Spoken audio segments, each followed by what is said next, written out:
జ్వరంతో ఆసుపత్రులకు వచ్చే పేషెంట్లను ఆలస్యం చేయకుండా వెంటనే ర్యాపిడ్ టెస్ట్ చేసి డెంగ్యూ పరీక్ష నిర్వహించి ట్రీట్మెంట్ అందించాలని జిల్లా కలెక్టర్ మను చౌదరి ఆసుపత్రి సూపరింటెండెంట్ను ఆదేశించారు. సిద్దిపేట జిల్లా గజ్వేల్ పట్టణ కేంద్రంలోని ప్రభుత్వ జిల్లా ఆసుపత్రిని కలెక్టర్ ఆకస్మికంగా సందర్శించి వైద్య సేవలను పరిశీలించారు. అవుట్ పేషెంట్ రిజిస్టర్, రక్త పరీక్షల ల్యాబ్, జ్వర బాధితుల చికిత్స గది, మందుల గది, డయాలసిస్, చిల్డ్రన్స్ వార్డులను తనిఖీ చేసి రోగులకు అందుతున్న సేవలపై ఆరా తీశారు. వానాకాలం సీజనల్ వ్యాధులు ప్రబలుతున్నందున ఆసుపత్రిలోని వైద్యారోగ్య సిబ్బంది అప్రమత్తంగా ఉండాలన్నారు. మెడిసిన్ స్టోర్లో అన్ని రకాల మందులు అందుబాటులో ఉండేలా చూసుకోవాలని, ఏదైనా మెడిసిన్ పూర్తిగా అయిపోక ముందే స్టాక్ తెప్పించుకోవాలని సూచించారు.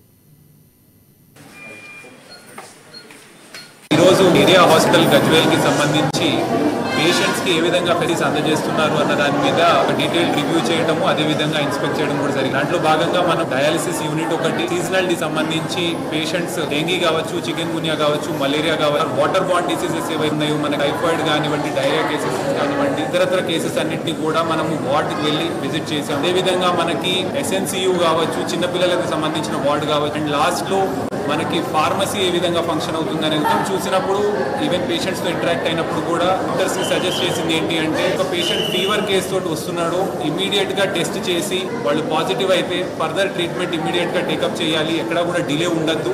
అండ్ పేషెంట్స్ వచ్చినప్పుడు వాళ్ళకి అన్ని ఫెసిలిటీస్ డాక్టర్స్ అవైలబిలిటీ ఉండాలి, అండ్ ట్రీట్మెంట్ కూడా ప్రాపర్గా చేయాలి. అదేవిధంగా మనకి ఫార్మసీలో కూడా చూసుకున్నప్పుడు ఫార్మసీలో ఎక్స్పైర్ అయిపోయిన డ్రగ్స్ ఎక్కడ కూడా ఉండకూడదు, దాని వాచ్ రిజిస్టర్ ప్రాపర్గా మెయింటైన్ చేయాలి. అండ్ మనకి అయిపోయిన డ్రగ్స్ ఏమన్నా ఉంటే ఇమీడియట్గా ఇండెంట్ రైజ్ చేసి ఇమీడియట్గా తెచ్చుకునే విధంగా చూసుకోవాల్సిందిగా సూచించారు. అదేవిధంగా మనకి డయాలసిస్ పేషెంట్స్ ఎవరైతే ఉన్నారో వాళ్ళకి ఎటువంటి ఇబ్బంది కలగకుండా మనకి లిస్ట్ లో ఈ వారం ఎవరైతే డయాలసిస్ కి రానున్న మొత్తం షెడ్యూలింగ్ కూడా ప్రాపర్ గా చేసుకొని రోజుకి ఒక 5 సైకిల్స్ కంప్లీట్ చేసే విధంగా చూడాలని కూడా డాక్టర్స్ ఓవరాల్ గా ఈ ఏరియా